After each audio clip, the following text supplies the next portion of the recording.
to my channel Dua Media.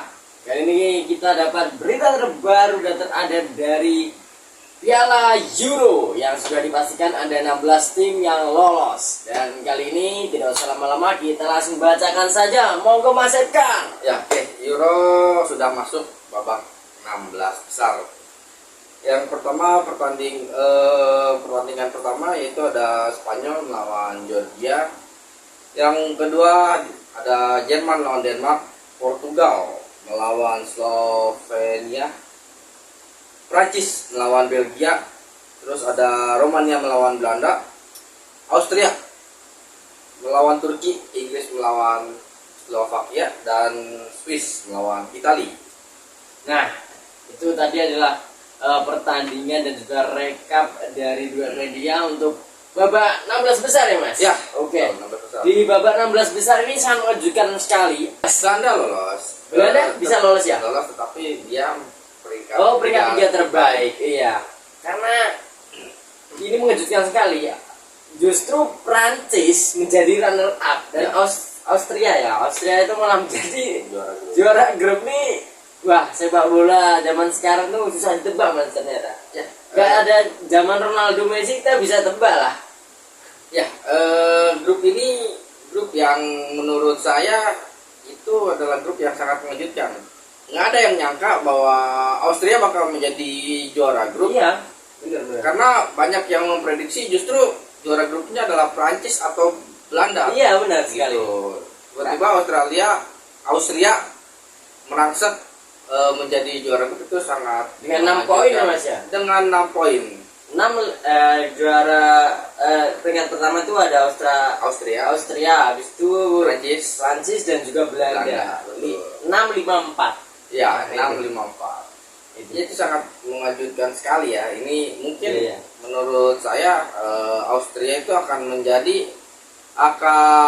menjadi tim kuda hitam di Piala Eropa kali ini. Betul sekali Mas.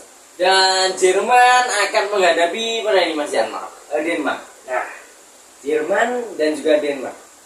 Denmark adalah tim yang sulit ditebak karena dia permainannya juga sering long. Ya. Jarang dia bermain build up dari bawah. Ya. Karena serangan balik dia sangat bagus sekali ya. Dan juga ada Portugal melawan Serbia ya ini ya. Ya. Wah, Portugal itu sangat mengejutkan sekali ya. Portugal kalah oleh negara yang menjadi negara debutan di Piala Eropa yaitu Georgia gitu. Nah, karena Ronaldo-nya juga main komplit lah ya. Komplit, sangat komplit. Cancelo juga main. Cancelo bermain. Nah, itu yang menjadi kejutan juga, tetapi memang Portugalnya juga sudah lolos sih. Mungkin memberi peluang pada pemain muda untuk bermain. Benar sekali Mas. Dan juga ada kali ini untuk selanjutnya ada Belgia melawan Prancis. Ya. Belgia kemarin di pertandingan terakhir dia harus imbang melawan Ukraina. Betul. Itu. Untuk Belgia ini yang saya lihat itu udah kehilangan generasi emas ya, udah nggak ada Hazard di sana, udah nggak ada Raja Nainggolan, Erwan Fellaini, Vincent Kompany, lebih banyak justru pemain muda ya. Melawan Prancis yang sedang dalam generasi emas ini akan menjadi seru sekali ya. Generasi yang kemungkinan menurun melawan generasi yang saat ini lagi kenceng-kencengnya. Ya. Nah itu, apalagi Mbappe. Ya. Nah, Mbappe, tapi kemarin Mbappe harus menggunakan pelindung karena mungkin trauma. Ya, itu memang dia harus pakai pelindung setidaknya 3 bulan sampai 3 bulan ke depan karena untuk memperbaiki tulang hidungnya yang patah. Iya benar sekali. Dan di pemain kuncinya itu ada De Bruyne yang sangat-sangat menjadi motor serangan bagi City. Ya, dan saat ini dia harus menjadi nahkoda bagi negaranya. Dan juga Lukaku. Ya, Belgia ini sebenarnya melawan Prancis itu punya dendam terhadap Prancis karena mereka terakhir bertemu itu di semifinal Piala Dunia 2018. Pada saat itu Prancis berhasil mengalahkan Belgia 1-0. Ini ada aroma balas dendam yang pasti Belgia ingin menggugurkan Prancis, mengalahkan Prancis. Tetapi memang balik lagi melihat skuad Belgia musim ini dengan pemain muda, tetapi saya melihat mungkin akan lebih pada cenderung pada Prancis ya, karena saya melihat lebih diunggulkan lah. lebih diunggulkan karena Benar-benar. Belgia ya saya bilang udah tidak ada pemain-pemain yang ya ibaratnya Masih De Bruyne mikirnya aja apa, yang hanya De masih Bruyne dan kelihatan, iya. Lukaku yang kita masih ibaratnya masih tahu lah gitu masih, kan. masih tahu benar Ya. sekali.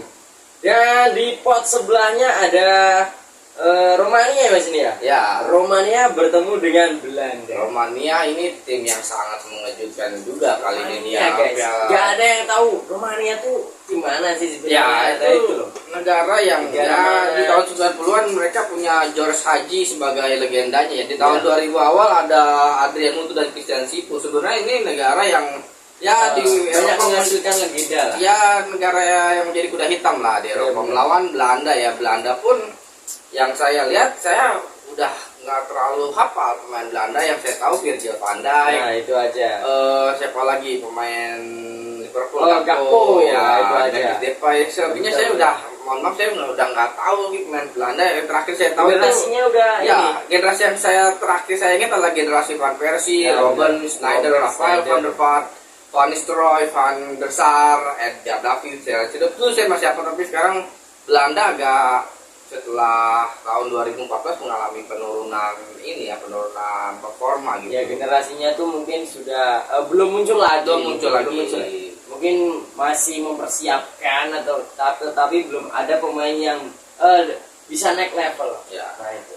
Dan ada Georgina, ya. Apa ini? Itu Austria.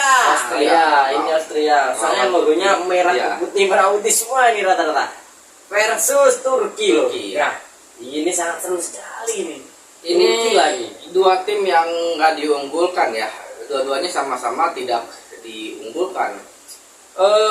Austria yang tadi saya bilang adalah tim kuda hitam, yang menurut saya kuda hitam. Juga Turki yang juga menurut saya kuda hitam ya. Ini susah ditebak ini Mas. Ya, sangat susah ditebak, Tempat tapi sebelahnya ini. kalau menurut saya lebih cenderung kepada Turki ya. Kenapa Turki? Karena ini tim permainannya juga Lebih kompak ya. Oke, kompak gitu. Ya, determinasinya juga bagus, dikomandoi oleh Hakan Calhanoglu, pemain Inter Milan, dan juga ada pemain muda yang lagi jadi banyak bawi, Arda Güler yang pemain di Madrid. Nah itu ada tuh, tapi mainnya pasti babak kedua dia Mas. Ya, Gak tahu kenapa, mungkin kita strategi dari pelatihnya. Ya. Padahal kita tuh dari awal tuh udah menanti mana nih Arda nomor punggung berapa nih. Ternyata dia setelah masuk di menit 70-an Mas. Ya. Sekitar 70-an, nggak tahu merubah skema formasi atau mungkin pelatih ingin memberikan perubahan karena buntu. ya lebih pada memberi perubahannya dan juga untuk memberi jam terbang pada Arda sendiri, karena dia masih muda, sangat muda, masih 19 tahun. Dan Inggris akan bertemu Slovakia. Slovakia ya, ini Inggris ini tim yang sangat diunggulkan sebelum Euro ini dimulai, bahkan paling unggul di atas Prancis Ya. dan tuan rumah Jerman. Tetapi melihat Udah digadang-gadang lah. ya Inggris juga ya jagoan saya sebenarnya, cuma saya juga agak mengkritik penampilan mereka di fase grup yang hanya mencetak 2 gol. Nah itu. Belum terlihat kompakan tim, tetapi masih ada waktu untuk Southgate untuk merubah permainannya. Setidaknya ada yang harus dirombak lah dari strategi dia gitu. Karena rata-rata pemain Inggris itu mungkin dia tuh terkena individu Mas. Ya, Jadi betul. dipadukan untuk menjadi sebuah tim. Nah ini dia tuh di timnya di liganya sana, di klubnya mungkin dia menjadi andalan bagi klubnya. Jadi Ya. disatuin di sebuah tim, mungkin dia ingin menunjukkan kualitas mereka masing-masing. Iya betul, itu sangat betul. Itu yang kita lihat, tapi nggak tahu mungkin Inggris sudah menunjukkan kerjasama tim dengan hasil dia lolos ke 16 besar, mungkin sudah menjadi kepuasan bagi pelatihnya. Tapi yang saya lihat itu dari Inggris ini adalah permasalahan penyelesaian akhir atau finishingnya ya, karena Ya. menurut saya Strikernya itu. dari 3 pertandingan itu mereka mendominasi permainan, tapi yang menjadi permasalahan adalah penyelesaian akhir. Nah, Melawan Serbia di pertandingan pertama hanya menang 1-0, pertandingan kedua imbang melawan Denmark 1-1 dan yang pertandingan ketiga 0-0. Dalam 3 pertandingan itu ball possession mereka itu di atas, selalu di atas 50%, 60%. Tetapi kembali finishing, bahkan shot on targetnya saja bisa saya bilang minim gitu. Ini Mas ya. Cuman bisa menguasai bola di lini tengah aja ya. Ya. Dan juga ada Swiss yang akan menghadapi tim dengan gaya bermain tenang, santai, bila dari bawah, dan itu adalah Itali. Nah, gimana Mas? Itali ini sudah kehilangan banyak pemain di generasinya Pirlo dan juga Mancini ya mungkin ya. Terakhir Itu back yang sangat andal sekali. ya memang Sekarang bermain muda semua ya soalnya. memang Saya kurang hafal juga kalau pemain Itali.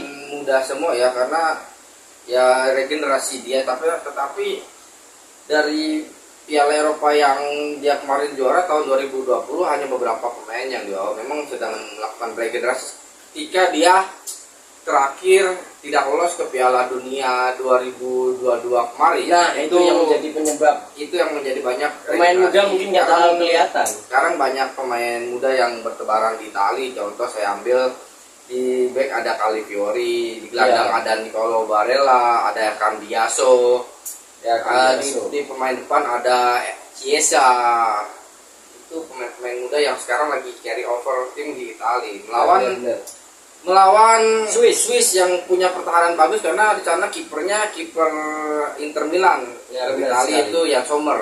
Ini juga cukup bagus. Yang udah mungkin tahu permainan bola dari Itali Betul. juga. Tetapi yang saya lihat mungkin ini, tetapi secara kualitas Itali agak sedikit unggul di atas Swiss. Ya. Dan itulah tadi beberapa tim yang akan bertanding di fase knockout ya Mas Ya, ya. fase knockout. Babak gugur karena udah 16 besar. Dan mungkin kalau kalian menjagokan tim yang Anda sukai, kalian favoritkan untuk lolos ke fase berikutnya silahkan komen. Untuk Pak Sektar gimana nih? Bakal jagoin mana nih untuk babak 18 besar aja dulu? 8 besar dulu aja. Ya, kalau saya sih selalu ya menjagokan Inggris ya. Tetapi saya melihat bahwa ini, saya lihat bagian yang sebelah kiri ini itu bagian yang sangat berat. Kenapa? Di Iya. sana Jerman melawan Georgia. Kalau Spanyol melawan Georgia ini, Iya. notabene Spanyol sangat diunggulkan untuk lolos ke babak besar. Iya, benar sekali. Kalau itu Spanyol lolos, dia menunggu pemenang Jerman. antara Jerman atau Denmark. Nah ini juga Jerman karena tuan rumah menjadi unggulan juga ini. Iya.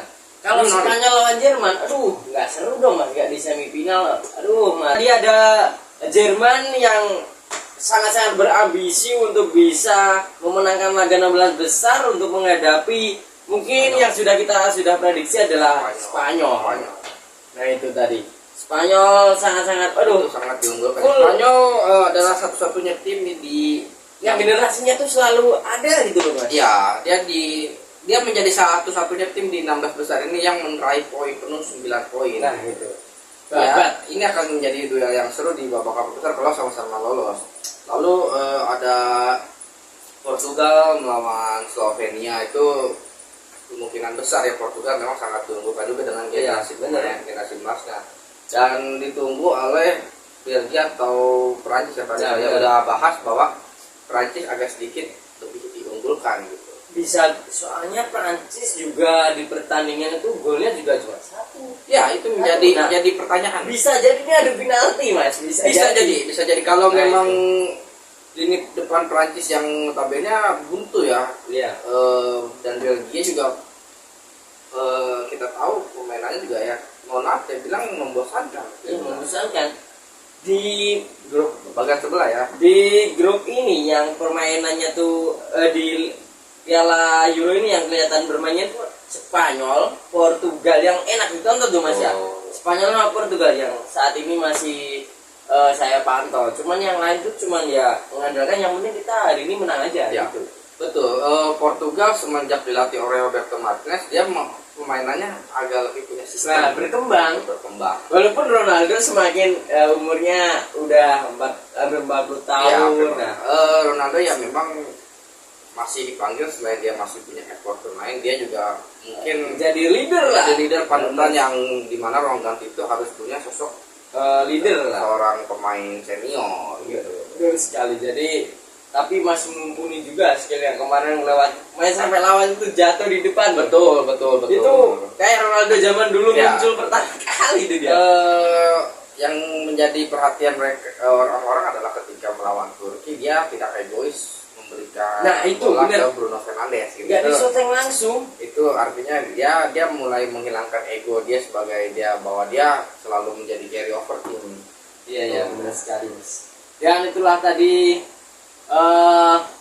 beberapa tim yang sudah dipastikan lolos ke 16 besar, dan semoga pertandingan 16 besar ini memberikan mata kita untuk melihat permainan-permainan yang sangat indah ditampilkan. Namun jangan lupa kita selalu jujur satu aktivitas, maupun kita pendukung Jerman, pendukung Italia, kita jangan lupa kita tetap satu Indonesia. Oke lor, jangan lupa follow juga Instagram dari Dua Media dan juga Instagram Edgar.Alazar. Nah, itu lor yang nanti saya terangkan di bawah ya. Kalian ikuti, kalian pantau channel Dua Media. Kalau ada kurangnya atau salah kata, kalian langsung komen aja. Dan juga kami Dua Media membuka open sponsorship atau promosi untuk produk-produk kalian. Bisa ditera di depan sini ya lor ya. Mau promosi di sini no problem, langsung hubungi aja nanti di deskripsi. Oke, terima kasih teman-teman. Sampai jumpa kembali di Dua Media.